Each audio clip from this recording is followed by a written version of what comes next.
You say we. Do you have a partner? So there's other people in the organization. Yeah, so I have people that I started the company with.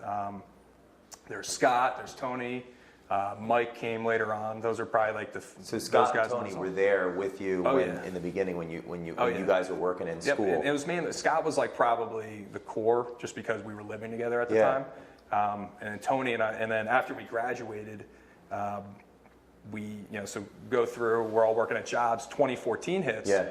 And the firm I was working at knew full well what we were doing. We were doing renderings in the background. We were, working for this firm, working for other firms, and the company I was super ecstatic about what Designblendz was. And they said, Brian, listen, love what you're doing with Designblendz, love what you're doing here for us, but if you're going to stay here, we want to offer you a $42,000 a year salary, and we want to buy out 66% of Designblendz for $20,000.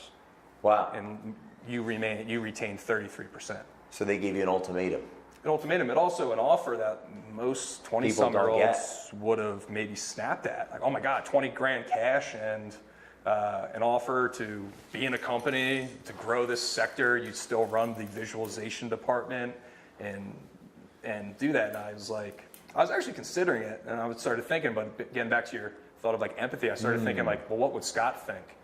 What might Tony think, or Mike? Like, what if I did sell? Like, do they want that? And ultimately I said no, and I respectfully declined. In February 2014, I was on my own, not knowing when my next paycheck was coming in. So February 2014, how many employees? What's the makeup? One. Me, working out of my row home in Manayunk.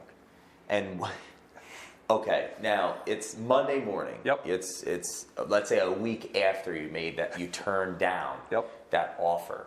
What is going through your head? What steps is the entrepreneur taking, right? So that's years before great. We have all these employees and all this awesomeness. Yep. So thinking like, well, I got to get some of the work done, because we had active work going on. So it was like, okay, I got to get this work done.